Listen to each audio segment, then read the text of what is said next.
Hello everyone, मेरा नाम है भावना शर्मा और आप मुझे देख रहे हैं मेरे यूट्यूब चैनल पे जिसका नाम है Alchemy chemistry classes. Okay, so usually मैं इस चैनल के अंदर जो वीडियो बनाती हूँ वो केमिस्ट्री के कंसेप्ट से रिलेटेड होती है ना, उसके टिप्स ट्रिक्स या उसके बेसिक कंसेप्ट है ना, इन चीज़ों से रिलेटेड होती है। पर आज मैं कुछ अलग बताने वाली हूँ। आज मैं आपको बताने वाली हूँ कि आप केमिस्ट्री को समझ तो गए हैं पर उसको याद कैसे रखेंगे, जो सबसे बड़ा सरदर्द है आज के टाइम में, हमेशा के टाइम में। जो भी केमिस्ट्री स्टूडेंट कभी केमिस्ट्री स्टूडेंट रहा है या अभी आज के टाइम में केमिस्ट्री स्टूडेंट है, उसने ये चीजें प्रॉपर नहीं, पक्का फेस की होंगी, है ना।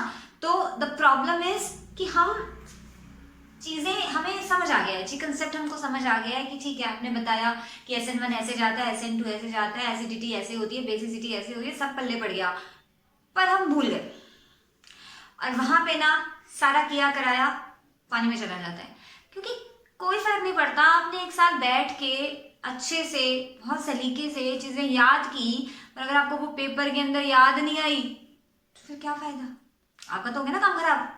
ठीक है, अब आपने एनसीईआरटी के या एनसीईआरटी छोड़िए, आपने फिजिकल केमिस्ट्री के न्यूमेरिकल सॉल्व करे, आपने इतने सारे न्यूमेरिकल सॉल्व कर लिए, ठीक है, मगर पेपर में बोर्ड के अंदर या किसी भी पेपर के अंदर आपके पास क्वेश्चन आ गया एलिवेशन इन वॉल्यूम पॉइंट का और आपको उसका फॉर्मूला नहीं याद आ रहा, आपको एलिवेशन इन वॉल्यूम पॉइंट का फॉर्मूला नहीं याद आ रहा, तो आप क्या करेंगे? आपका तो होगा ना काम खराब। फॉर्मूला छोटा सा है पर वो दिमाग में नहीं आ रहा, 3 घंटे बाद वो आ भी गया आपके दिमाग में, तो क्या फर्क पड़ता है ना। तो देखिए, ऐसा हर स्टूडेंट के साथ कभी ना कभी हुआ होगा कि उसको चीजें उसने याद कर ली होंगी, समझ नहीं होंगी, पर at the moment, at the time जब जरूरत है तब टाइम पे रिएक्शन ही नहीं याद आ रही या उस टाइम पे फॉर्मूला ही नहीं याद आ रहा। ठीक है, इसका क्या सोल्यूशन है? देखिए, आप चीजें समझते हैं, है ना, और फिर आप याद करते हैं एक बार और आपको लगता है कि आप पेपर में लिख कर आ जाएंगे, पर एक चीज आप एक स्टेप आप बीच में मिक्स कर रहे हैं। याद करना और पेपर में लिख के आना के बीच का स्टेप होता है उसको रिवाइज करना। अगर आप उसको रिवाइज नहीं कर रहे हैं ना, तो जो आपने याद किया है वो एकदम से छुमंतर हो जाएगा। ठीक है, तो ये जानना जरूरी है कि आप रिवीजन अच्छे से कैसे कर सकते हैं। देखिए, केमिस्ट्री के अंदर आप क्या कर सकते हैं, जो सबसे मुझे लगता है कि बहुत बेहतर तरीका है वो ये है कि आप कैटेगराइज कर लीजिए अपने टॉपिक को। Categorise your topics. कैसे करेंगे कैटेगराइज? देखिए, जनरली केमिस्ट्री के अंदर 3 फील्ड होते हैं ना, 3 केमिस्ट्रीज आप पढ़ते हैं, मतलब जनरली बोले और भी पढ़ते हैं, पर फिलहाल मैं यहाँ पे 3 लिख रही हूँ। ठीक है, जिनमें से फर्स्ट होती है, फर्स्ट हमने लिया फिजिकल केमिस्ट्री, इनऑर्गेनिक और ऑर्गेनिक। ठीक है, आप क्या करो, आप फिजिकल के अंदर कहाँ भटकते हो, आपको दिक्कत कहाँ आती है? न्यूमेरिकल्स में। और न्यूमेरिकल जनरली क्यों नहीं निकलते? क्योंकि आपको फॉर्मूला नहीं याद हो रहा होता। ठीक है, तो आप एक काम कीजिए, आप फिजिकल की फॉर्मूला शीट बनाइए। फॉर्मूला शीट कौन से चैप्टर की? सब चैप्टर की। अगर आप कक्षा 12वीं में पढ़ रहे हैं तो सॉलिड, सॉल्यूशन, इलेक्ट्रोकाइनेटिक्स 4 चैप्टर हो गए। अगर आप कक्षा 11वीं में पढ़ रहे हैं तो chapter number 1 some basic concept, structure of atom, इसके अलावा states of matter, thermodynamic, equilibrium, जितने भी आपके फिजिकल केमिस्ट्री के चैप्टर्स हैं, ठीक है, आप उनकी फॉर्मूला शीट बना लीजिए। और फॉर्मूला शीट आपको बनानी कैसे है? देखिए, फॉर्मूला शीट का मतलब ये नहीं होता कि आपने एक शीट में फॉर्मूला लिखा और जी हो गया काम। एक शीट में फॉर्मूला लिखा और आप समझ रहे हैं कि ठीक है जी याद हो जाएगा, नहीं, this not a correct way. Sheet में फॉर्मूला लिखना है, उसको सब छोटे से छोटे तरीके से लिखना है। देखिए, बहुत सिंपल सी बात है, जितना छोटा छोटा करके आप लिखेंगे ना, हो सकता है कि एक बच्चा 4 शीट में लिखे एक चैप्टर का फॉर्मूला, हो सकता है कि एक बच्चा एक शीट में ही खत्म कर ले, मैं तो एक ही शीट में खत्म कर लूंगी। ठीक है, तो जितना छोटा छोटा आप कॉम्पैक्ट करके लिखेंगे ना, आपके माइंड में एक ऐसा इंप्रेशन आएगा कि यार थोड़ा सा तो पढ़ना है, पढ़ ले, एक ही तो पेज है, कोई बड़ी बात थोड़ी है। अगर आप 4 पेज में लिखेंगे ना, तो आपको ऐसा लगेगा कि यार 4 पेज पढ़ने हैं, अभी नहीं पढ़ता, थोड़ा सा गेम खेल लेता हूँ या थोड़ा सा कुछ आलतू फालतू काम कर लेता हूँ, फिर पढ़ूंगा। ठीक है, तो इसके लिए आप क्या कीजिए, फॉर्मूलाज बहुत छोटा छोटा करके लिखिए, पहली बात। दूसरी बात, जो फॉर्मूलाज आप लिख रहे हैं बेटा, उसमें जो सिंबल्स यूज हो रहे हैं उनका मीनिंग साथ में आपको जरूर लिखना है। बिकॉज ना कई बार ऐसा होता है कि बच्चे को फॉर्मूला याद होता है, अगर उससे मीनिंग पूछोगे तो उसको मीनिंग ही नहीं पता। जैसे अगर मैं आपसे पूछूं एलिवेशन इन वॉल्यूम पॉइंट का फॉर्मूला, तो आप बता दोगे मुझे कि elevation boiling point delta T B K B into M. अगर मैं आपसे पूछूं कि एम क्या है तो आधी बच्चे यहाँ अटक जाएंगे, ये एम क्या है, के बी क्या है, समझ रहे हैं बात। तो सिर्फ फॉर्मूला लर्न करने से कहानी नहीं सुधरने वाली है, फॉर्मूला लर्न करना है और उसके सिंबल्स के साथ याद करना है। जैसे अगर आप लिख रहे हैं एम तो उसके अंदर छोटा सा लिख लीजिए कि भाई एम होती है मोलैरिटी, ठीक है, या के बी होता है मोलर एलिवेशन कांस्टेंट। तो मैं कहना ये चाह रही हूँ कि जो भी आप फॉर्मूला लिख रहे हैं उसका सिंबल जरूर लिखना है साथ में। सिमिलरली अगर आपके फॉर्मूला में कोई कांस्टेंट यूज हो रहा है, सपोज कीजिए आर यूज हो रहा है, तो आप आर का वैल्यू लिख लीजिए 8.74 या जो भी है, ठीक है, या कोई भी आर यूज हो रहा है या किसी भी टाइप का कांस्टेंट यूज हो रहा है, प्लैंक्स कांस्टेंट यूज हो रहा है, एवोगैड्रो नंबर यूज हो रहा है, तो अगर आपके फॉर्मूला के अंदर जैसे E is equals to NH nu, ये फॉर्मूला होता है एनर्जी पैकेट का, है ना, तो E is equals to NH nu, ठीक है।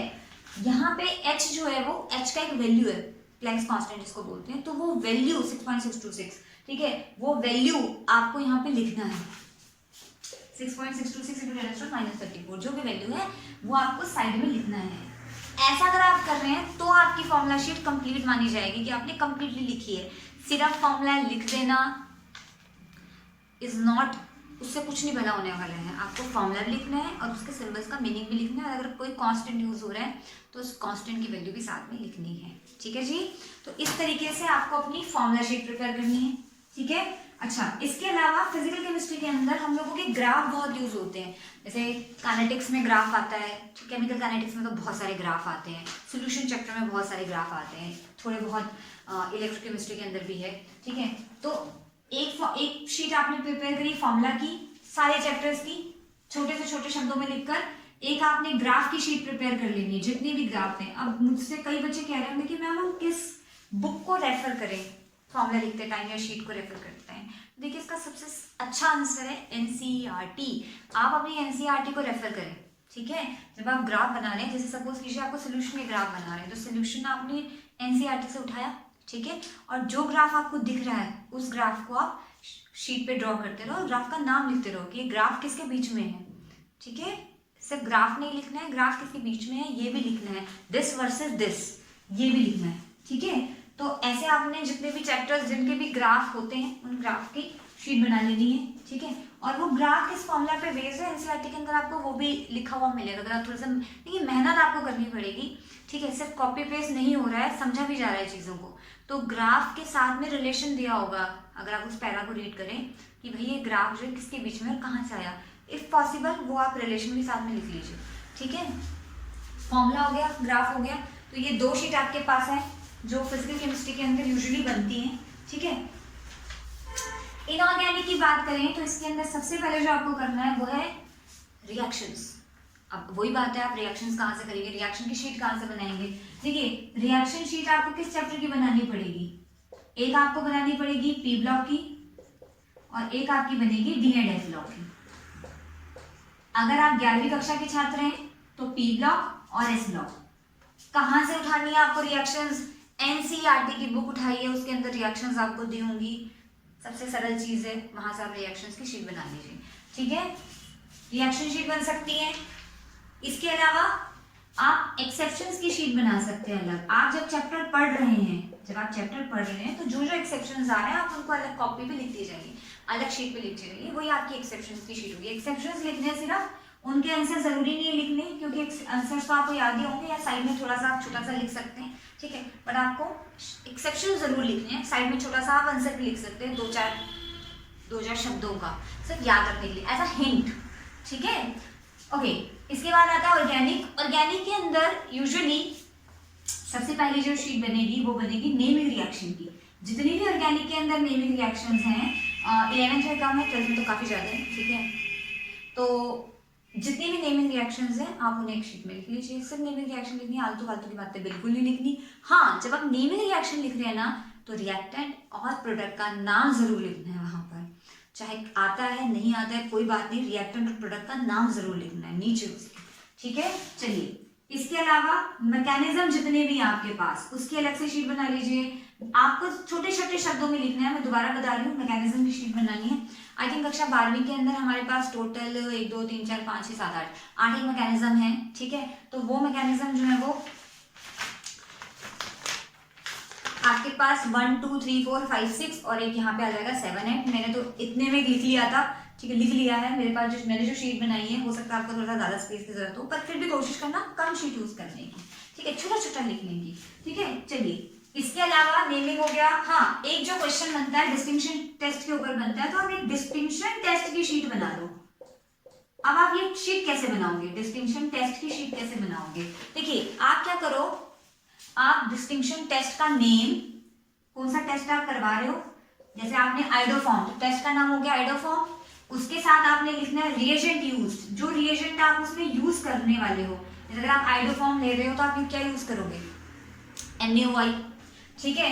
तो रिएजेंट यूज्ड, और साथ में आपने लिखना है रिएक्शन। अगर कोई रिएक्शन है, जैसे आइडोफॉर्म की तो रिएक्शन है, तो वो रिएक्शन का वो रिएक्शन आप लिख दो, कोई भी एक जनरल रिएक्शन लिख दो। और कौन देता है वो टेस्ट, कौन टेस्ट देता है, दोबारा सुनिए, टेस्ट का नाम, लाइक अगर आप कार्बिलमीन टेस्ट लिख रहे हैं तो टेस्ट का नाम लिख लिया आपने कार्बिलमीन, रिएजेंट जो आप उसके अंदर यूज कर रहे हैं रिएजेंट, ठीक है, कौन देता है वो बाद में लिखेंगे। तो कार्बिलमीन के अंदर जो रिएजेंट लेते हैं वो क्लोरोफॉर्म होता है, KOH होता है, ठीक है। रिएक्शन कार्बिलमीन, कोई एक रिएक्शन लिख लीजिए, और कौन देता है, ये 1 डिग्री एमीन्स देते हैं, तो ये, ठीक है जी।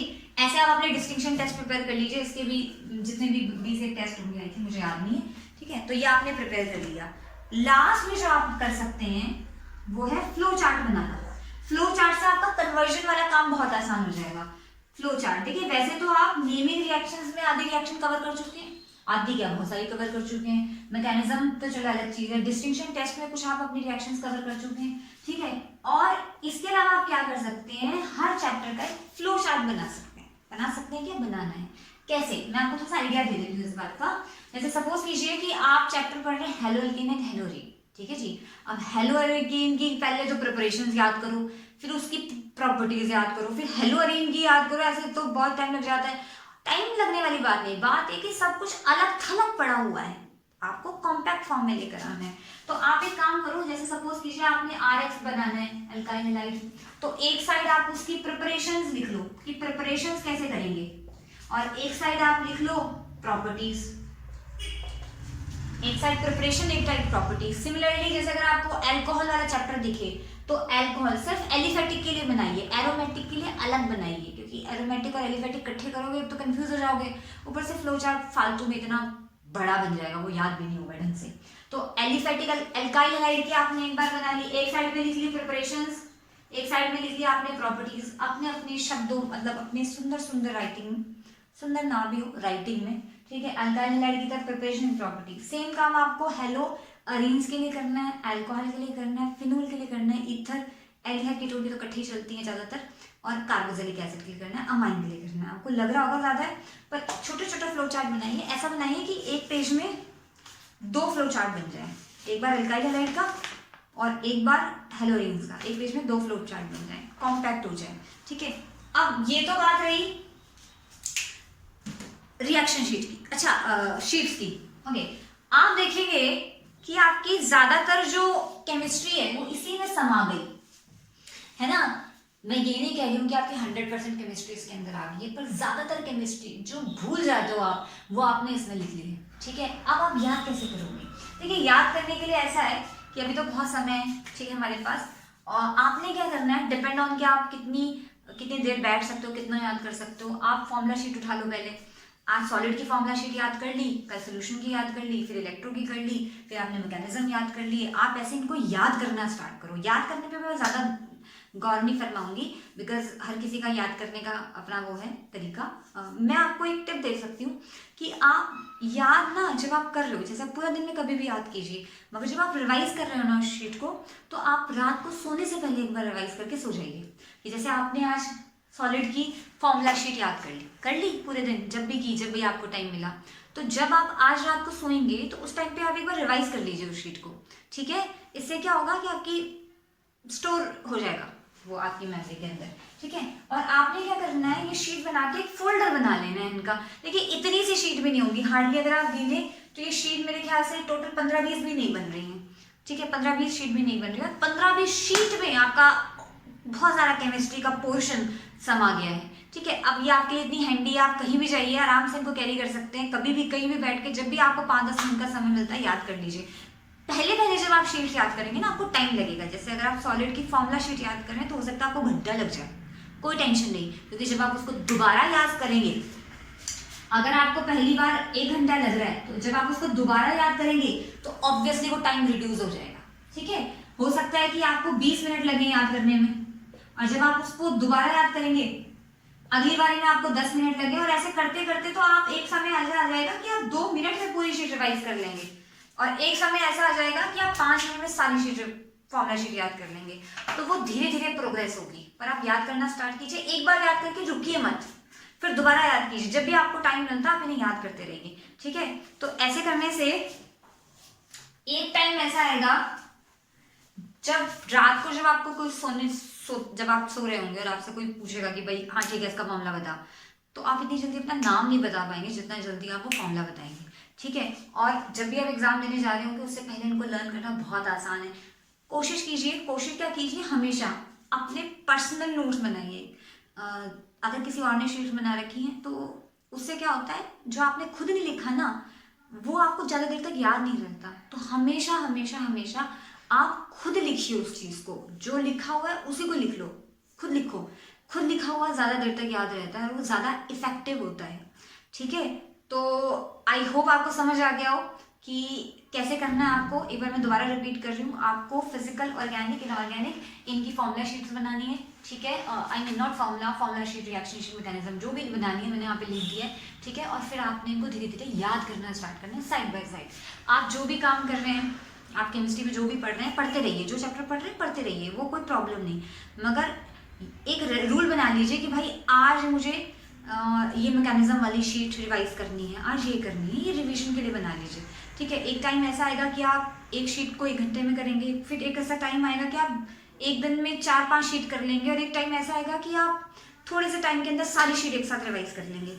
तो इट इज़ अ प्रोसेस, ठीक है।